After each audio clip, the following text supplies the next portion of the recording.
much for joining me. My name is Jessie, and I come from a place called Animal Wonders.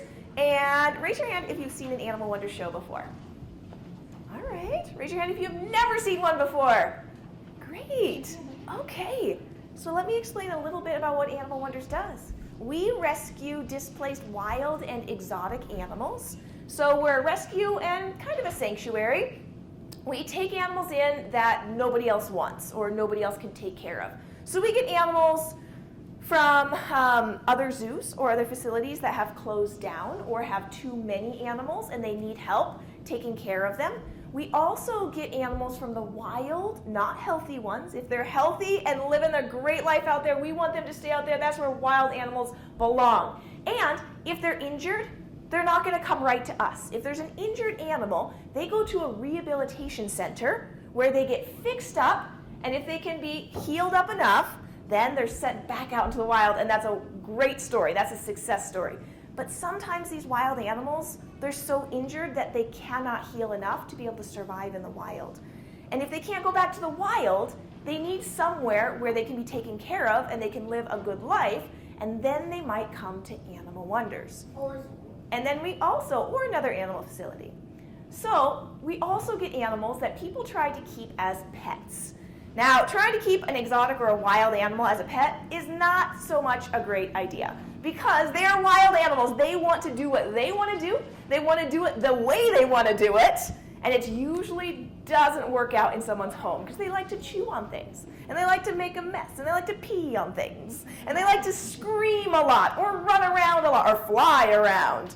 Right? That usually doesn't work very well in a human home. So we get in a lot of people's exotic pets that they got and realize they made a mistake, and they'll call us up and ask us. We also get confiscations where people had an animal illegally. So we have over 100 animals at Animal Wonders. I did not bring 100 animals today. That would not fit in my car or behind this table here, and we would literally be here for like days talking about them. So I did bring a nice variety to share with you. And they are behind my table right now. They're very quiet, aren't they? Yeah. You will get to see them. They're all nice and comfortable. They're in their safe spaces in their little travel carriers that they come out in. We're going to meet them one at a time, and today we are going to be talking all about their amazing, can you guess it? Tails. Their tails. It's all about tails and tails. So we're going to be talking about what makes their tails special, how they use them to survive in the wild, and then we're going to be sharing a little tale about how they survive in the wild and how they came to Animal Wonders. So that is what we're going to be doing today. These animals that we have at Animal Wonders, some of them are wild animals. Okay?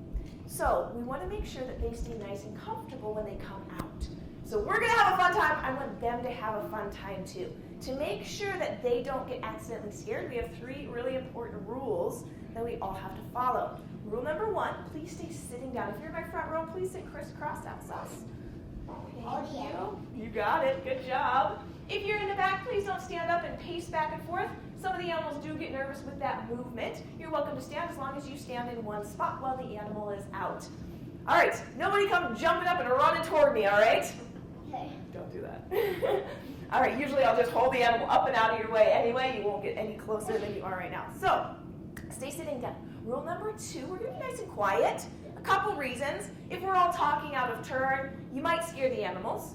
Also, you probably won't be able to hear the cool things that I'm telling you about the animal. And some of the animals make some really neat noises. And if you're talking or making noise, you'll miss out on that. So we're going to be nice and quiet. But if you have a question, adults too, if you have questions, please raise your hand and ask that question. Questions should start with, I wonder. Can you say I wonder? I wonder. I wonder how. I wonder why. I wonder what. I wonder if. I wonder where. I wonder when. I wonder questions. So make sure when you're asking a question, it starts with I wonder. All right. You ready for the best rule? Yes. My favorite rule. 3rd rule is you get to touch some of these animals. You can't touch all of them. A lot of them don't like to be touched.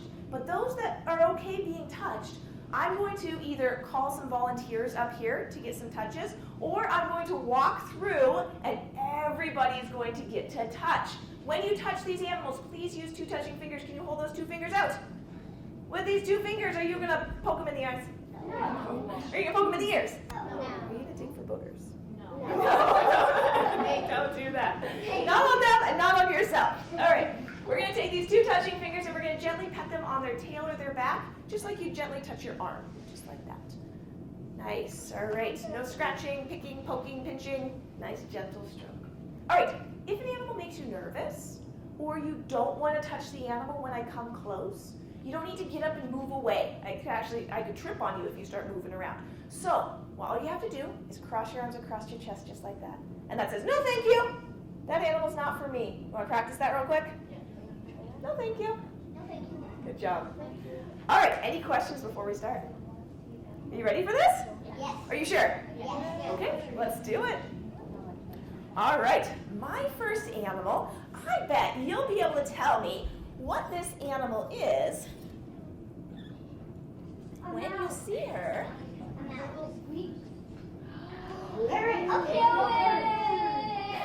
This is Zoe. Hi, Zoe. You want to wave hello to everyone? Oh, she's waving hello. Look, wave hello. There you go. Good girl. You said she's a parrot. You're right. She is a parrot. Now, how did you know she was a parrot? We heard those noises. Someone said mouse. You heard a little squeak, squeak, squeak?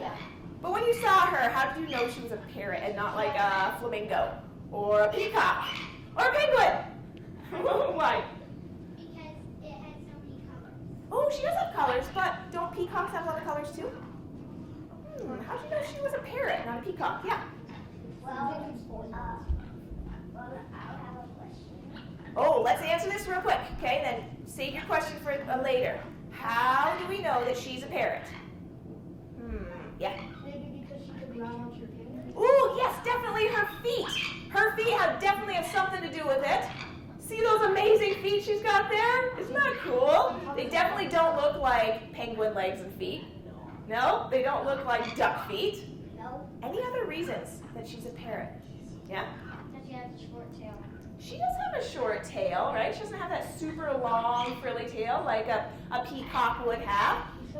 All right, so a couple things put together make her a parrot. So when you're looking at a bird, you should mostly look at their mouth and then their feet to figure out what kind of animal they are, what kind of bird they are. She does not have a duck bill like this, right? And she doesn't have like a chicken beak where she would peck. How's her beak shaped?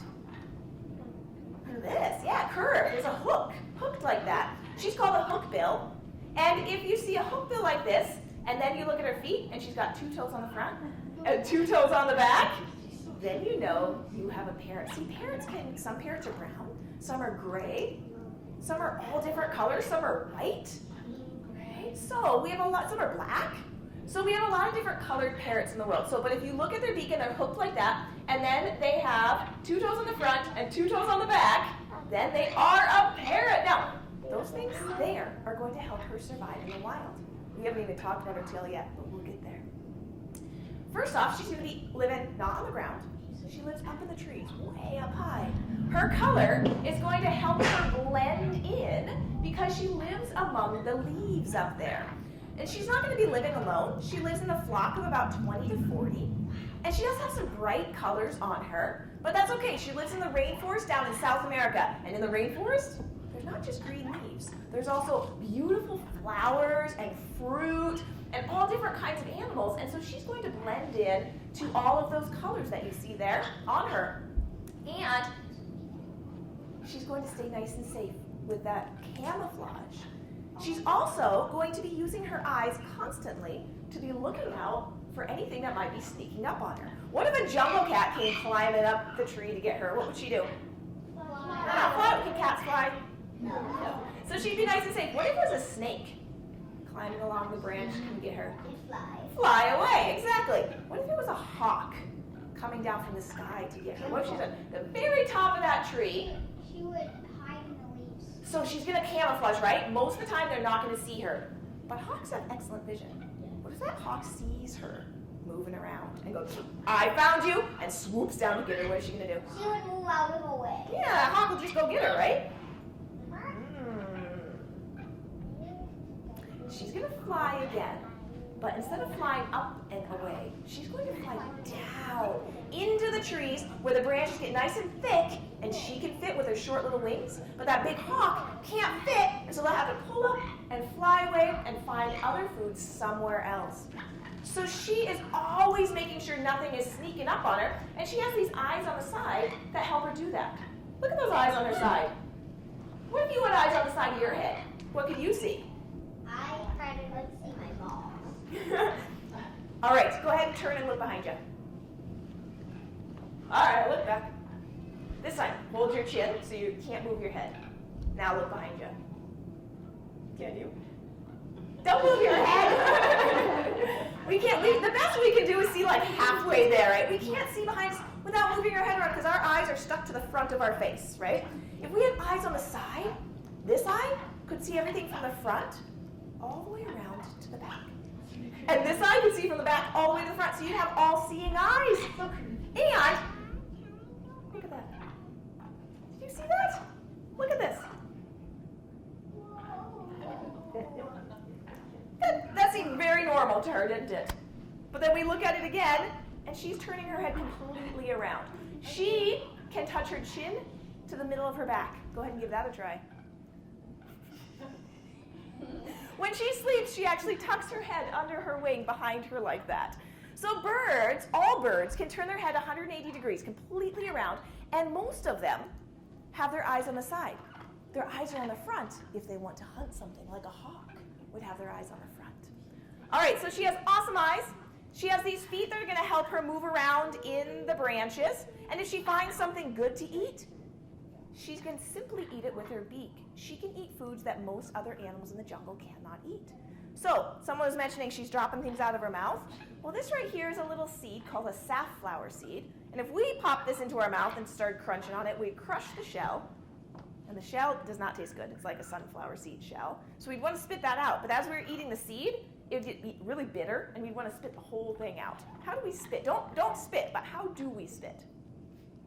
What do we use? Our saliva. Our mouth is pretty wet in there, right? We've got a wet tongue, we've got wet teeth, wet lips. We use all of them together to spit something out. Does she have lips? No. Does she have teeth? No.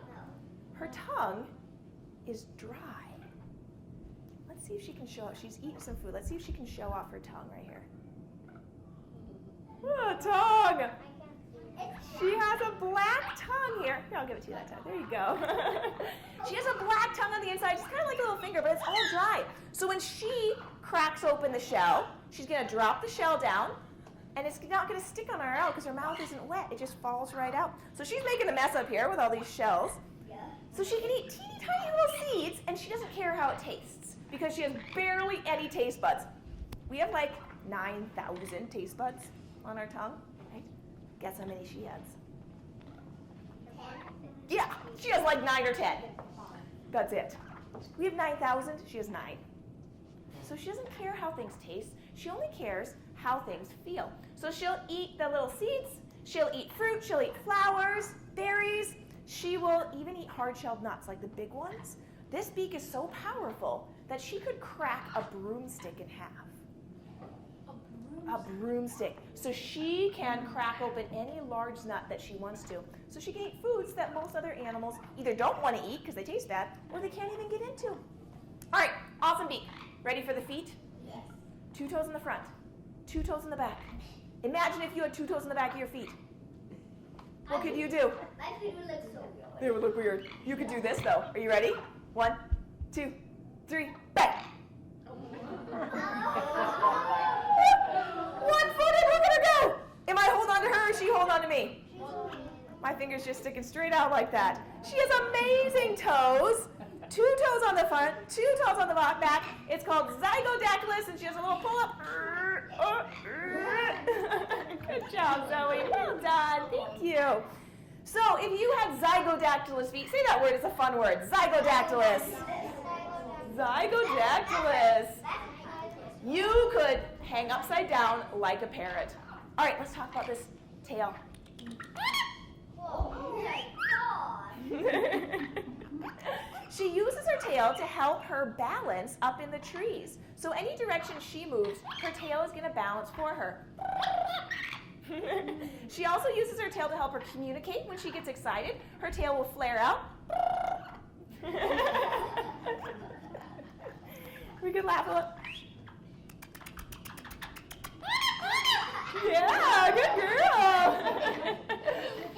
So she uses that tail to help her balance in the trees, communicate when she's excited or upset, and she'll also use it to help her fly. Zoe, you want to fly? What do you think? Ready? 1, 2, 3. Good girl! Look at you go! Is that exciting? Yeah, it was. Pretty, pretty. Good girl. Can you sing a little bit? All right, so Zoe is a parrot, and a lot of parrots are known for their mimicking capabilities. She's not a great mimicker, but she likes to make one word. Did you hear the word that she can say? Could you hear her saying it? She was saying it out loud. We tried to teach her the word pretty bird, right? And so we got halfway. We got halfway there. Pretty. She goes pretty, pretty, pretty, pretty, pretty. When she gets excited, she says pretty, but we never got to the bird part. Good girl, Zoe. You're wonderful. Yes, you are. All right.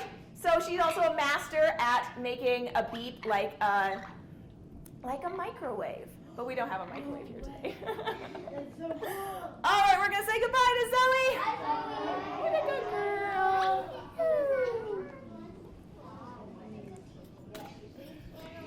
All right. She was pretty fun. Are you ready for our next animal? Yes. Let's do this. All right. Our next animal is going to come right out front. Front row, I'm going to remind you, please stay sitting down. Do not try and reach out and touch this animal. She's going to come out, hang out with us. You're going to know exactly what she is. Oh, if you cannot see my hand, you can get up on your knees if you need to. So first and second row, you should be able to see just fine. Right, but if you're in the back rows, you're welcome to get up on your knees or even stand up if you need to. Right, she will be moving around, so you'll get to see her as she moves. I just want to make sure that you have a good view. All right. All right. Oh, she's snuggled up and sleeping in her little blanket. She is a nocturnal species. Nocturnal means that they are awake at night and they sleep during the day. But she is not going to mind coming out because she loves her snacks. This is Lollipop. You can say hi, Lollipop. I hope she does. I hope she does. What do you think Lollipop is? A skunk. A skunk. Does everyone think she's a skunk? Yeah. She's a skunk. How did you know she was a skunk? We're going to do this again. How did you know she was a skunk?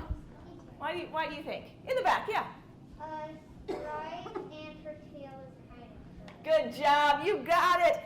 She wants you to know that she's a skunk. She does not want to hide. Like our parrot likes to hide, right? She does not want to camouflage. She wants everyone close to her to know that she is a skunk because that's what's going to keep her the safest. What do we know? Everyone knows what skunks can do, right? Skunk spray. They can spray. Has everyone smelled skunk spray before? No. All right, sometimes, raise your hand if you've smelled it when you were driving down the road. And you're like, what is that terrible smell? Yeah. Has anyone had their house sprayed by a skunk? Right? What about their dog sprayed by a skunk? Has anyone been sprayed by a skunk? No. Usually we don't get sprayed by skunks because we're pretty smart about it. But there are animals that aren't as smart, like dogs. So, skunks, they want to be left alone completely. If they walk around saying, I'm a skunk, I'm a skunk, I'm a skunk, no one's going to mess with them because they have an awesome reputation of being super stinky, right? If they spray you, it's going to smell terrible. You don't want that to happen. So, that's the way they like it. Nobody messes with them. They're perfectly happy. They spend most of their life using their nose to smell for food. They love eating food. That's pretty much all they want to do all night long. And then they sleep the day away and wake up and eat some more. They love it. They love all kinds of food. They will eat anything that smells like food. So do you think they would eat a mushroom? Yes. Would they eat a flower? Yes. Probably. Would they eat a frog? Yes. Yeah? Yep. Would they eat a seed? Yes. Would they eat pizza? Yes. Yep. Smells like food, doesn't it? You would even eat pizza. Do you think they would eat ice cream? Yes. Do you think they would eat an old ice cream carton that had some ice cream in it still? Probably. Yes. Yes. Do you think they'd try and eat the cardboard of a pizza box if it smelled like pizza on there? Yes. They would. So if you have trash in your backyard that smells like food and they can get to it, they're going to come. They're going to smell it and they're going to come in and be like, this is delicious food. I'm going to try and eat this. So if you don't want skunks in your yard, make sure that you don't have any food there. All right, let's say you're on a walk. Hang on just a second, Lily. Let's say you're on a walk out in the forest and you see a skunk. What should you do? What? No, back away from it. Stop and back away slowly and find a different path to go down. Because skunks, they don't like drama. So if you scream and start running, what if you trip and fall then? They're going to be like, oh, is that scary? You know, like you're still over near them and they're going to be really upset because you screamed and made this big hubbub. So just calmly stop and walk away. Skunks have terrible eyesight, so they want everything to kind of move slowly. They don't want to be scared. All right, so you're on a walk and you don't see the skunk. And she's in a bush right next to the pathway, and you get closer and closer and closer. Do you think she's just going to spray you if you come closer? No, skunks actually don't want to spray you. They give you 5 warnings before they spray. First warning is their warning colors. Those bright white stripes running down their back is saying, warning, warning, I'm a skunk, leave me alone. If you don't see them, they're going to give you their second warning.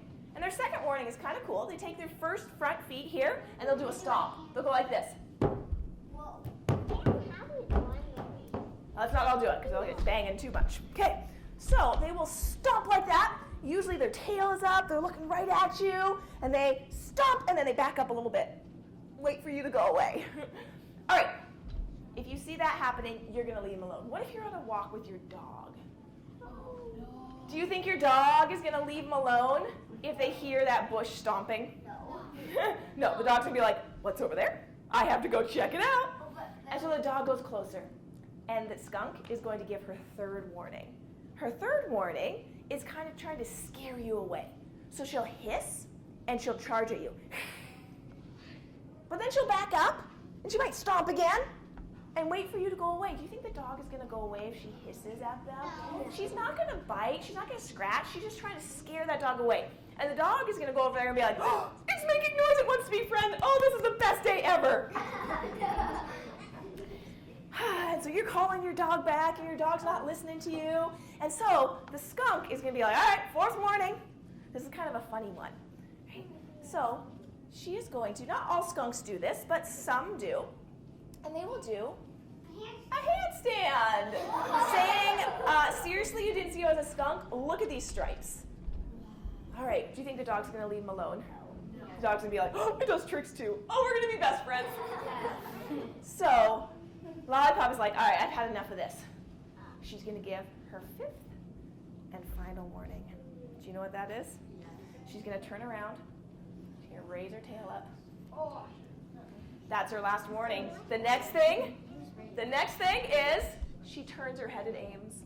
If both ends of a skunk are pointing at you, you're in trouble. She's going to get you. All right. They can spray about 15 feet with their stake, which is about to the second row here. Right, and she's going to aim for your eyes.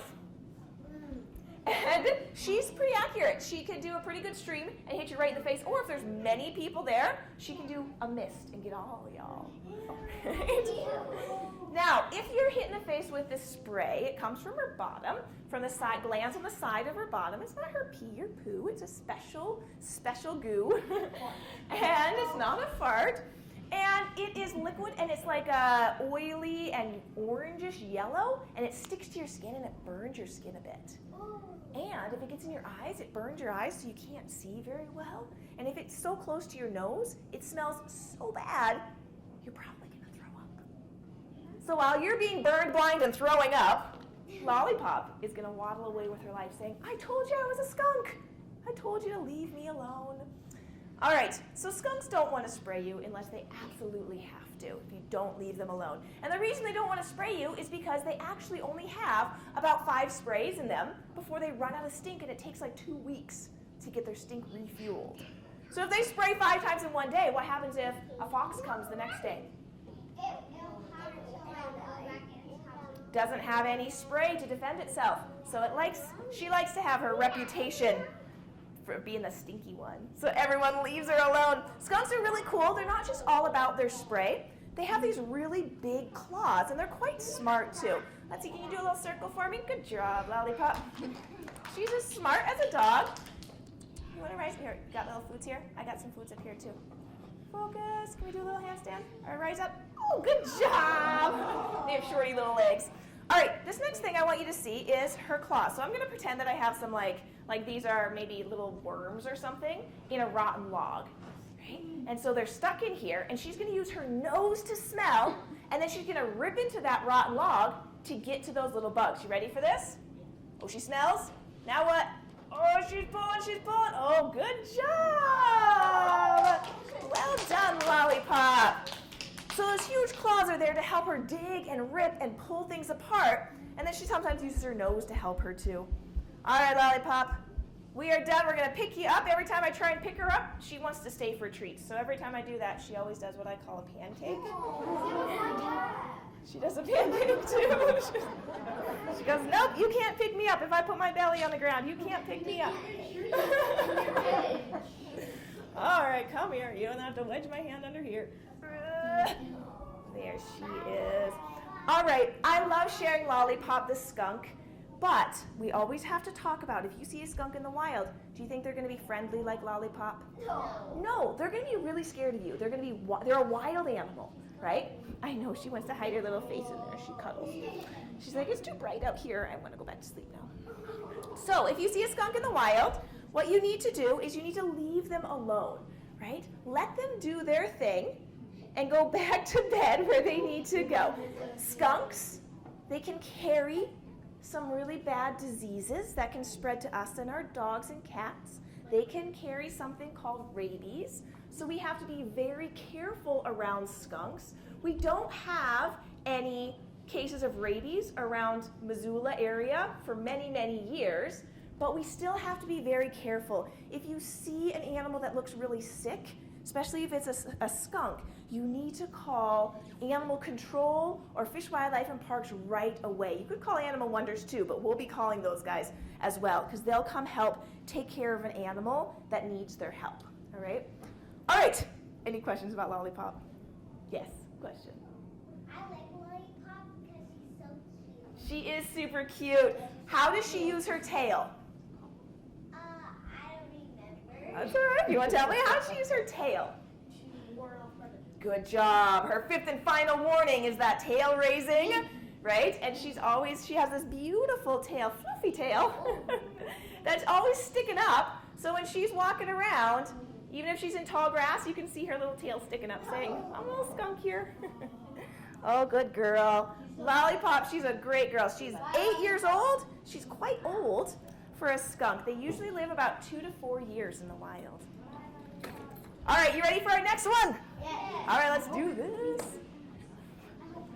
All right. Our next animal, her name is Pearl. And Pearl, I'm going to get her little leash on too.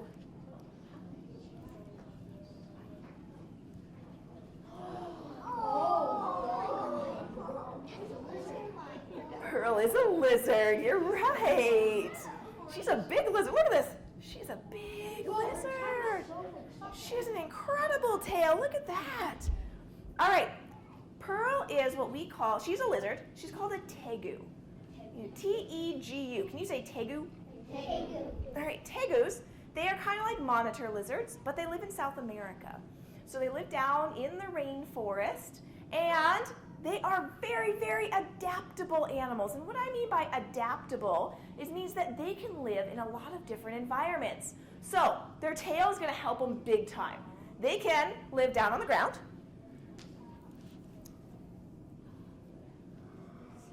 You can see how they move there. Her legs are out to the side. She uses her tongue to help her smell the area around her, and she drags her tail behind her. If she doesn't want to stay on the ground anymore, she can simply climb a tree. And as she goes up into the tree, she cannot fly, no. As she goes up into the tree, she uses her big toes to help her get grip. And then she gets out on a branch. And she uses what to help her balance? Her tail. Good job. Maybe she smells a little nest of birds. She's going to creep out there. Oh, no. She's going to creep out there, and she's going to eat the babies in the nest. If mom comes back, mom bird comes back, the mom bird's going to come and try and peck at her, right? So she's going to kind of just jump or fall right off that branch, land on the ground, and then she's going to move as fast as she can away from that bird so it leaves her alone. Maybe it chases her and keeps chasing her, and she comes across some water. Do you think she can swim? No. She's an excellent swimmer. She can hold her breath for about 20 minutes. 20 minutes. And she is going to go into the water, and she'll tuck her arms against her body. Instead of being out like this, she'll tuck them against her body.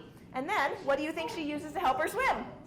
Her tail. Her tail's going to swoosh like this, and she'll be able to swim through the water wherever she needs to go. All right, she crawls back on land, and she's going to try and look for some more food. Maybe she smells another bird nest on the ground this time.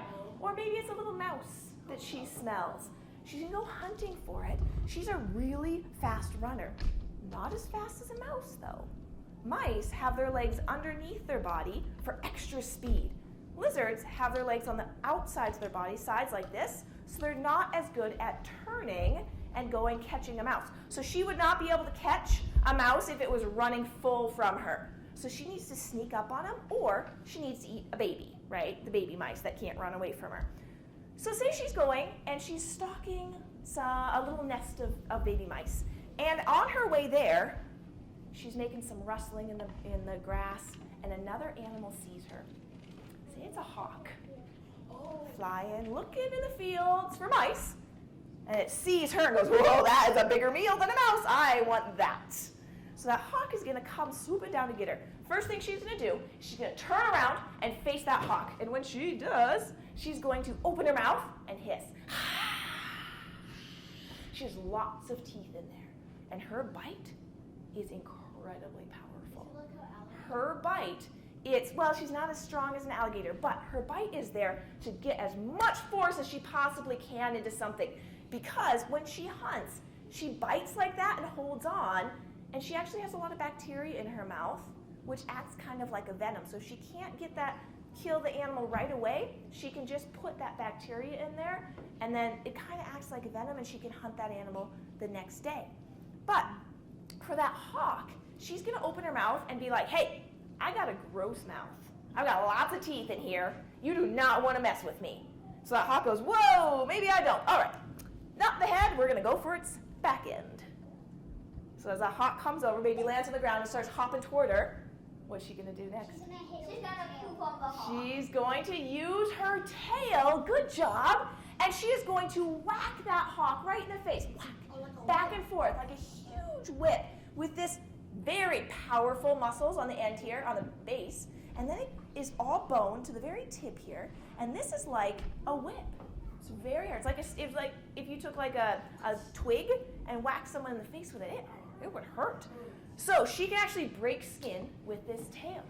So she's going to be whipping it back and forth, that hawk, and if it comes to the other side, she's going to open her mouth and hiss again. It comes back to the other side, she'll be whipping it with her tail. No matter what end it comes toward her, she is going, do you want to run around some more? I thought you didn't want to walk anymore.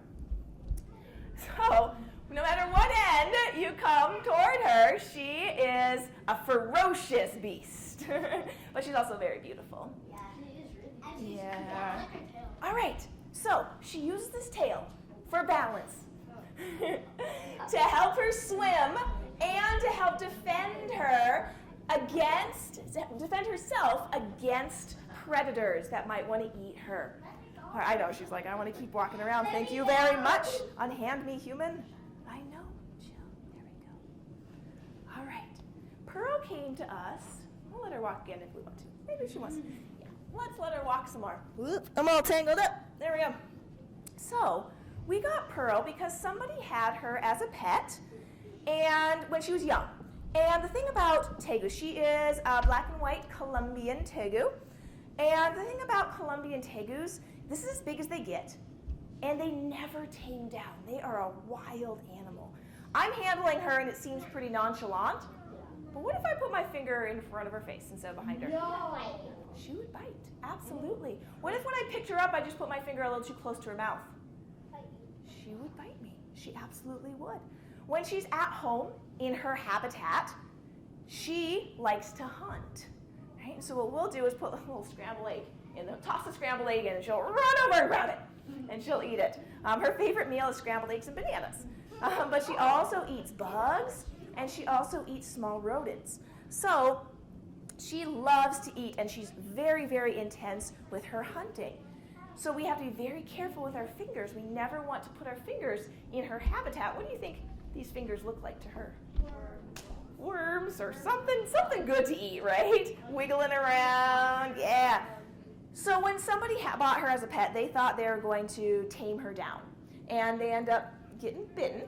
And it was so bad that they were scared of her and didn't want her anymore. She was given to a reptile rescue, and they actually had 16 returned black and white tegus at that reptile rescue because people would buy them and think that they were a cool lizard that they could have as a pet and that they could get them as babies and they could handle them a lot and tame them down. The thing is, they don't tame down. They're just wild.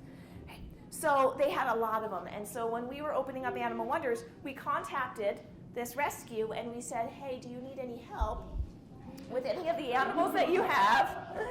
And she's like, don't pick me up. Don't do that. And so they said, we have so many of these. Can you take one? And they take a lot of space. So we were able to take one. She is 14 years old now. Wow. They can live up to 20. Most of them live between 12 and 16. But they can live up to 20. She's a beautiful girl, isn't she? Yeah, she wants to be put down now. So I'm going to listen to her. We're going to respect her. I'm going to go ahead and put her back. Let her be. She's like, let me go. There you go, pretty girl. All right, so they have just these incredible tails that help them survive in the wild. All right, next up. Big one, right on the table here. We're going to be absolutely silent for this animal. Absolutely silent. No whispering. Front row, can you sit crisscross applesauce, please? Thank you. Okay.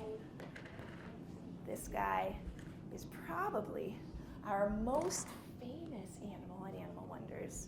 Have any of you watched our YouTube channel? Have you seen it before? We have a channel called Animal Wonders Montana on YouTube. We're also on Epic. If you aren't allowed to go on YouTube, we're also on the app Epic. And we have over 400 videos on there. And so you can watch us for free wherever you are.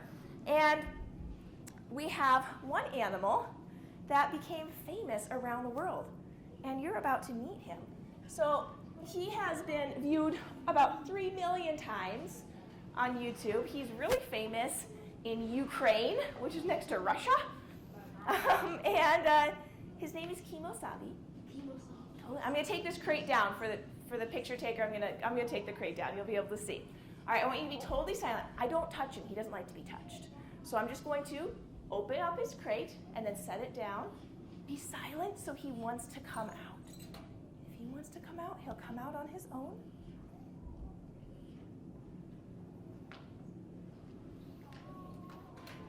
Hi, buddy. There you go. Look at a little itch. Look at his tail. Isn't his tail wild? Look at that. What is Kimosabi? Pine cone.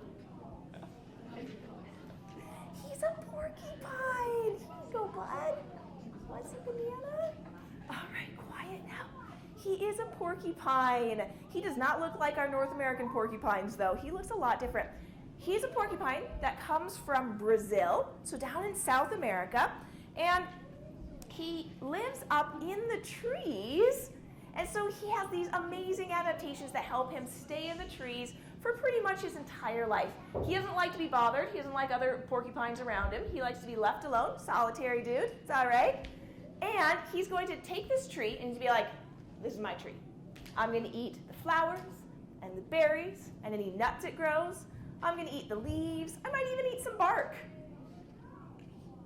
And to make sure that nobody steals any of his tree goodies, he's going to claim it. He's not going to put up little signs. He's not going to carve his name in it. He's going to pee on it. All up and down the branches, all around the trunk of the tree. And then he's going to make sure that that stink is as widespread as possible because his pee smells bad, really bad, very potent. He's going to walk on his peed on branches, get it all over his hands, and then he's going to rub himself all over with that pee so that he smells just as bad as everything else. So if you look at him, you'll notice that he's black and white, but he has a little bit of a yellow tinge to him. That's that pee that he covers himself in. All right, so prehensile-tailed porcupine is what he is. Let's talk about that amazing tail. Not only does he have these really cool feet to climb around in the tree, his feet aren't shaped like this. Like a lot of dogs and cats and us, we have our feet that face forward. His feet are like this. So he walks around like this, kind of like a penguin. And when he goes up on a branch, all he does is wrap his feet around that branch, and he can climb up, he can climb upside down, he can climb face first. Any direction he wants to go, he has those really cool hands. And then he uses that tail to help him balance. And if he was on a branch, he would be wrapping that around a branch right now. A 2-foot-long tail that spikes, his quills go halfway down it, or a little further than halfway down. And then he just has bristles at the tip here. Because he doesn't want to have quills at the tip, because they wouldn't help him grab on. They'd make him slip. All right, so this tail is like an extra hand that helps him navigate. He could hang from his tail if he really needed to, but he doesn't like to. It's not like a fun little swing or anything. All right, what about these quills? Is anyone nervous that he's going to shoot his quills at you? Yeah, raise your hand if you're nervous that he's going to shoot his quills at you. Yeah, a lot of people get nervous about that. Guess what? He can shoot his quills as good as you can shoot the hair off your head. Give it a try. Nobody? Nobody. Porcupines can't shoot their quills. Their quills are just special hair. So their quills grow out of their skin like our hair grows out of our head, but they're just really hard, and they're made of something called keratin, same stuff that makes our hair and our fingernails, not cartilage in our nose, keratin. It's this really cool structure that makes hair and hard structures on mammals. Go, buddy. So when something scary comes along, instead of shooting his quills at them, if he did that, he'd probably end up being a naked little porcupine because he'd be shooting his quills everywhere. So instead of shooting his quills, he waits till they get close. And he's going to be like, I'm angry. Don't come any closer. Maybe it's a jaguar. The jaguar's creeping up toward him. It's a young jaguar, big jungle cat. And this cat needs food. And it smelled this really stinky animal, and it thought, well, this is probably delicious to eat. You want that? Yeah. So he's saying, leave me alone. And what he'll do is he'll put all his quills straight up. His back quills will look like he's wearing a little dress, a tutu. Go straight up in the air, and then he'll do his angry dance. He stands up on his back legs, kind of like he's doing right now, but a little taller, and then he's going to sway back and forth. And he'll make this really silly noise. He'll go,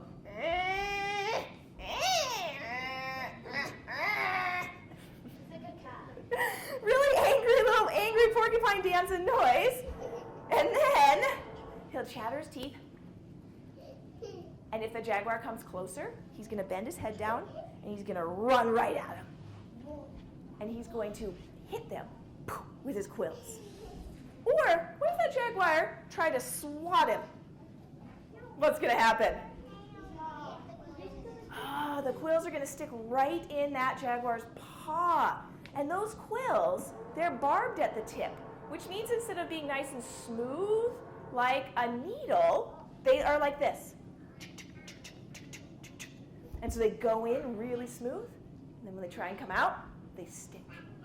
So they're going to go right into the jaguar and get stuck in there. And the jaguar is going to pull their arm away, and what's going to be stuck in there still? Those quills. They're going to pull away, they're going to have a paw full of quills, and they're going to limp away, and they're going to try to get the quills out, but they don't come out very well. And it's going to get infected and swell up, and they're going to be limping around. Maybe they'll go back home. And maybe some of the cats there will smell their paw and be like, ooh, you have a wound there. What else do they smell on those quills? Porcupine pee. So maybe his siblings smell that porcupine pee, and the next time they are wandering around the rainforest and they smell that, do you think they're going to think that it's something tasty to eat? Or do you think they're going to remember, ooh, that smell reminds me of that wound. I'm not going to mess with that animal. Yeah. So they have some amazing adaptations to help them stay safe. Isn't he awesome? Oh, he's great. Yeah, he's got a little marshmallow nose. He uses his nose to smell, like we would think. But he needs to smell really well because, I don't know what that sound is. Sounds like someone drilling something. So he needs his nose to smell really well because remember he likes to just take one tree and claim it as his own. Well, what if he runs out of food? Got a little itchy leg there? Oh yeah. What if he runs out of food on that tree? What if he needs to go find a new tree? He doesn't like walking around on the ground. Remember, he walks like this. He's very slow. So what he likes to do is he likes to smell for where that next really good loaded tree with lots of fruit on it is, or what if it's mating season? He lives alone. He's going to use his nose to help him smell where another porcupine is so that they can find each other. Yeah, so he's got that really cool. His nose kind of feels like a fuzzy marshmallow. Yeah. Kimo-sabe came to Animal Wonders when he was about 2 years old, and he belonged to another animal facility down in Nevada. They thought he was a girl, and his name was Penny. They had put him with a male, a boy, and they were hoping that they would breed, have little baby porcupines, which is called porcupets. So they were hoping for some porcupets. Unfortunately, he was not a girl, and when they found out, they didn't want him anymore. So they had to take him to the vet to realize he was a boy. So they called us up and asked if we would take him in. And they had to convince us, because we know porcupines are really stinky. So they had to call us a couple times and really ask for us to take him in. And we finally said yes, and I'm really glad we did, because he's the coolest. There you go, got it. He's so cool. Shortly after we got him, like a week in, he got a really bad cold. And we gave him medicine, we cleared it up, and then a week later he was sick again. We gave him medicine, cleared it up, and then a week later he was sick again. And so we took him in and we got a full x-ray to say, what is going on with him?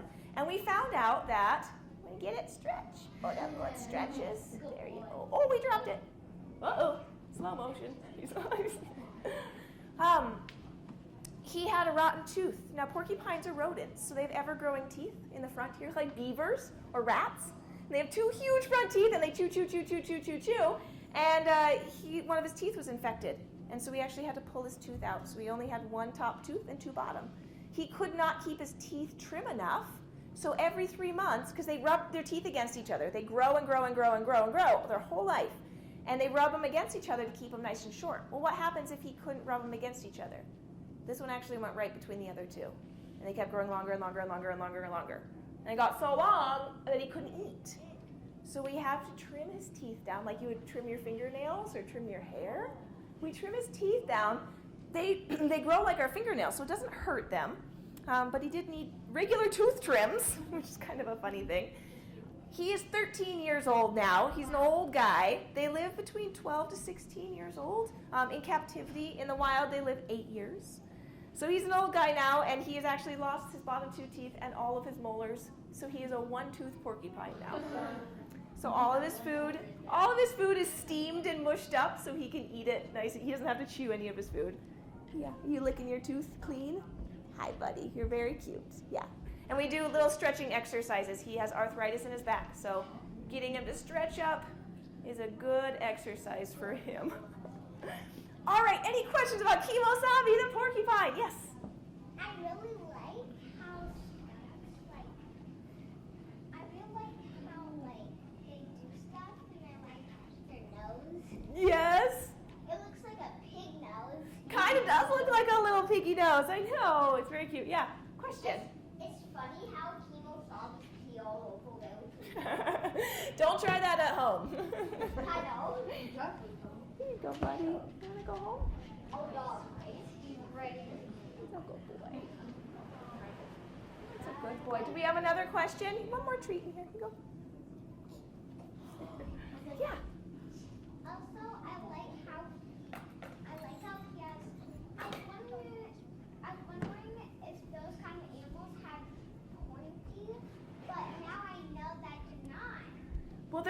their quills are definitely pointy at the tip, and they'll go right into your skin, but then they'll stick in there, right? Yeah, they're not like a needle. I'm going to check on my time, see how we're doing. All right. I have 5 more minutes. You ready for another animal? Let's do it. Let's do it. I know. All right. So this next animal, she's going to come on out. She's sleeping. Ready? She comes from down under.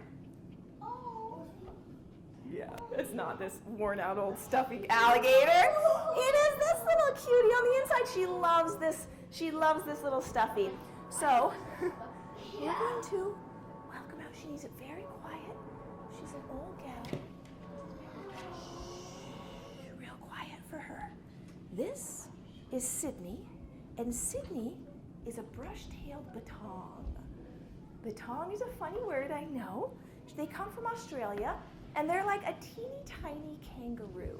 They're a critically endangered species down in Australia, and you can really see her back legs there. Those are kangaroo. They're called macropod feet. So she has 2 main toes and then 1 other toe with 2 toenails on it. And why I brought her, she is just an incredible animal. The reason I brought her is because of this tail, of course.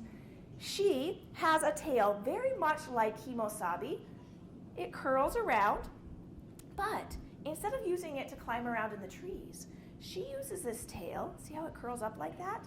She uses it to help her gather materials for her bed. So she hops around in the middle of the night, and she looks for her favorite food, which is mushrooms.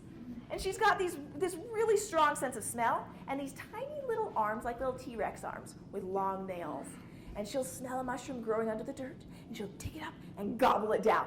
And then she'll hop around, boop, boop, boop. She hops like a kangaroo, boop, boop, boop, boop, boop. She finds another mushroom, she digs it up and gobbles it down. And then she's like, all right, I better build my house a little bit better. So she's going to grab some old grass or some twigs and make a little pile. And then she'll take her tail and she'll wrap her tail around the pile, gather it up behind her, and then hop back home with a little bundle wrapped in her tail. And then she'll build her little cozy little den, which is usually like under a bush or something like that, on the side of a bush. And she keeps her baby safe in her pouch. But when the baby gets old enough, it'll start coming out of her pouch, and it needs a safe little den to stay in. So they'll cozy up right next to each other in her cozy den that she made. Now, what I love about batongs is when they eat these mushrooms, they go into their belly and they digest in a special way. And when they poop, there's extra sugars and nutrients in the poop. I call it sugar poop. You don't want to be eating it, though. It's still poop. So they're going to poop it out, and when it goes into the dirt, the plants absorb the nutrients from it, and it's like nature's miracle grow. The plants that get batong poo next to them grow 3 times faster and stronger. They provide food and shelter for all the other animals in the forest. So batongs are incredibly important for the habitat that they live in, for its health, and for all of the other animals that live there. Unfortunately, 95% of their population has gone in the last 100 years, and so they are critically endangered. Zoos are working hard to breed them, so we have a captive population to try and help reestablish them in the wild. Animal Wonders was part of that program for many years. We ended up passing our last breeding pair on to a larger facility that was focused on that as their mission, and we kept the last Joey that was born at Animal Wonders, and that is Sydney here. So she can be an education animal. She's licking the salt off of my hand right now. She's being very sweet. But you can really see those incredible nails that she has, using those to dig up any mushrooms that she might want to eat. All right, I need 3 volunteers that would like to touch a critically endangered species. In the back, come on up. Yep. Lily, come on up. Right. Come on up. And stand right behind me over here. All right, 2-finger touch. Line up, and you're going to touch her right on her back. She's soft, isn't she? Yeah. Go ahead. Good job. There you go. Nicely done. Sydney doesn't like to stay out too long, So we're going to go ahead and let her head back into her little pouch here if she wants to go back in.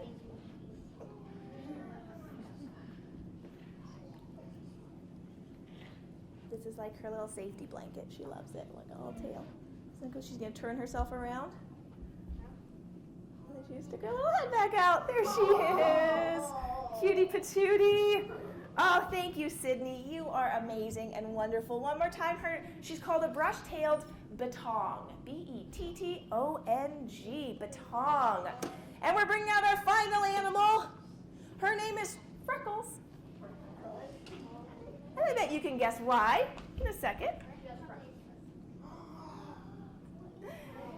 She's covered in what looks like freckles. She is a kind of a lizard called a leopard gecko. Now, geckos are famous for being able to have sticky feet that can climb and stick. She is not that kind of a gecko. She has little claws because she lives in a dry area. So she lives in the Middle East, like Afghanistan, and she's going to be climbing over rocky, dry clay areas. So it'd be terrible if she had sticky feet. Imagine that if you had sticky feet and you're walking on sand all day. Sand stuck all over your hands. Instead, she has little claws, and she has something else that other geckos don't have too. If you look at her eyes, and if I just touch right above her eye, what'd she do? She blinked. Can you blink? I mean, it doesn't seem very special, does it? I mean, but it is very special for geckos because most geckos do not have eyelids. There, she blinked. If they get something stuck in their eye, a little gunk or something, to clean it out, they lick.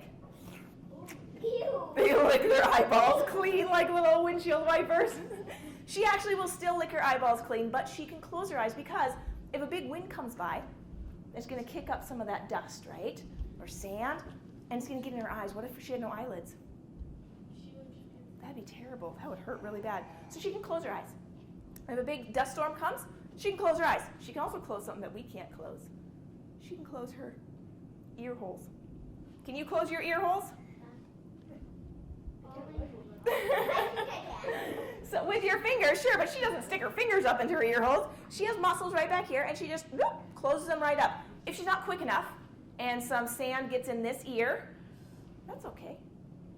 When the sandstorm goes away, she can actually just tilt her head this way, and the sand can go all the way through and come out the other side. Her ear hole goes all the way through her head, which is very weird. All right, now let's talk about this amazing tail. So she's going to be moving around at night. She's also nocturnal. Well, she's crepuscular, which means in between diurnal and nocturnal, in between day and night. So she's going to be out there, and she's going to be looking for her favorite food, which is like a little moth, right? Can she fly? No. Can moths fly? Yes. She's got to be sneaky and quick.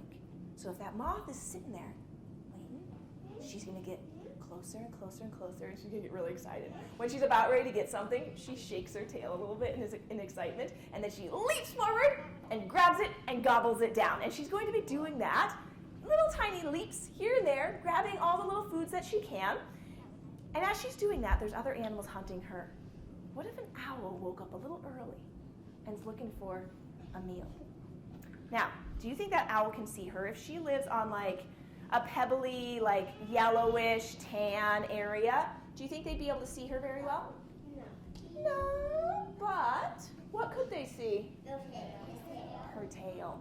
Her tail's like this purpley white, and in the moonlight, it definitely shines. So she's moving around, getting her bugs, and that owl sees that tail moving around. The owl's gonna fly right down and try and grab that tail. Now, if the owl grabs her tail can actually get pulled right off. But this is the cool, other lizards can do this. Here's the cool thing that leopard geckos can do. If that owl is coming down, and maybe it's not gonna get her tail, maybe it's aimed for her body, what she can do is she can actually take her tail and wiggle it back and forth real quick, break the bones off herself, and her tail will pop off. And then it starts wiggling around. It starts wiggling around on the ground, and she's going to use her body, and she's going to dart her body under a little safe crevice, and that big tail moving around, what do you think the owl's going to go after? The tail, right? So she saved her life by sacrificing this tail. Why is this tail so big? It's as big as her body. It's so large. It is a very large tail. Yeah, I like it really. You guys are going to be able to touch her, and you can take one finger, and you're going to pet her on her back, and then you can feel gently just one little poke on that tail, just like that. It is squishy, kind of like Jell-O. So inside that tail is something squishy. What do we have on our body that's a little bit squishy? Cheeks. Oh, yeah, sure, our cheeks are, right? Guts. Guts are a little squishy, right? She actually will store fat in her tail because there are some dry times where there are no bugs around to eat. And if she can't find food for 3 months, is she going to starve? Yes. No. No. She has a built-in refrigerator that she carries around with her. So she's going to store any leftovers. She eats a ton of, say she eats like 20 bugs that night. She's not going to use all that energy. So any energy she doesn't use up is going to go into her tail in the form of fat.